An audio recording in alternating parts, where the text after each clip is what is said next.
Now a question from Deputy Clare Daly. Thanks, Ceann Comhairle. Taoiseach, we've had a weekend of determined industrial action by bus workers, midnight talks to avert disputes across the public sector. And I must say I find it very interesting how people on six-figure salaries, government ministers, CEOs of the semi-states and indeed a couple of trade union leaders can try and convince workers that the only show in town is one where they have to offer up their hard-won pay and conditions in order to make savings. And of course they're ably assisted by tax exile billionaire-owned press. And I must say I am reminded of your predecessor, Charlie Haughey, in the 1980s, who told the rest of us that we had to tighten our belts while he opened the packaging of another Charvet shirt. And I think, Taoiseach, really what the recent disputes show is a lot about the type of society that's being fostered under your stewardship.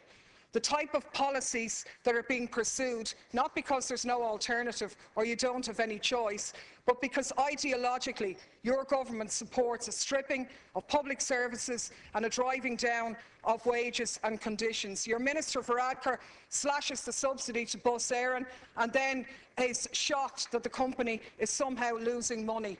His personnel on the ground, well, not really on the ground because some of them are obviously based in Dubai, but his management team then somehow come up with the myth that it's the workers in that company who are to blame. I mean, the absolute neck of these people who would think that they should be paid more for driving through the night, for working over weekends, for doing 12-hour shifts. Let's be clear here. Bus workers earn a modest wage. They're not the worst paid workers in this country, but the money that they earn is hard earned. Their wages have already been cut over the past number of weeks, and the expectation that they would endure a cut of another €3,000 to €4,000 is absolutely scandalous. And the issue really here, Taoiseach, is what type of society do we want to live under? Public services cost money. Their value can't be measured by break-even economics. The social benefit has to be factored in. The reality is that our transport costs are the least subsidised in Europe. Even the United States subsidise private transport more than we fund public transport in Ireland. So my question to you is as follows.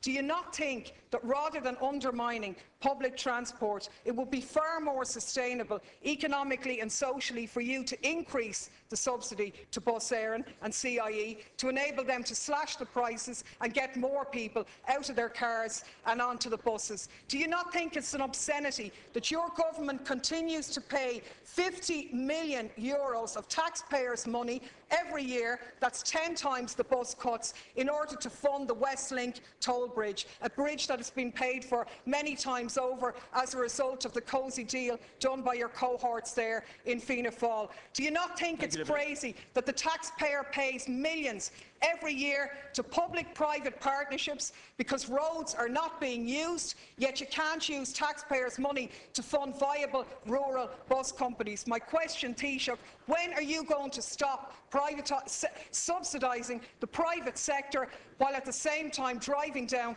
public sector wages and conditions? Thank you, Deputy Taoiseach.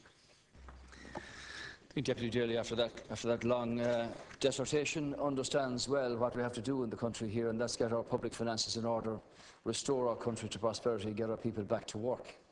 And that's why I'm very glad that both the unions and the company, in the case of Bus Éireann, have agreed to suspend the strike and go back to talks with the Labour Relations Commission. I do hope that over the next 48 hours or so, that the discussions that will take place there will end conclusively and successfully, in that the savings that have to be made can be agreed, that the drivers will continue giving the excellent service that they've always given, and that the customers and consumers and passengers will have access to Bus Éireann for their journeys around the country. The evidence of a 500,000 loss in a two-day strike speaks for itself. I don't share your view at all about this being an occasion of where the subsidy has been slashed by Minister Varadkar. In fact, last year the subsidy to Bus Éireann was the highest ever. Deputy Clare Daly. simply not true, Taoiseach. The reality is that Bus Éireann's subsidy stood at 49 million in 2009 and has been reduced by 15 million since that time. Since 2009, the wages bill has been slashed by another 15 million. 15 million out of the pockets of hard-pressed bus workers, which they've already had to endure. And the issue which you've skirted around and chosen to avoid is one that there are always choices to be made. Why couldn't you choose, rather than taking the money out of pockets of modestly paid workers, to decide instead to tax the new millionaires who've gained extra wealth under your stewardship?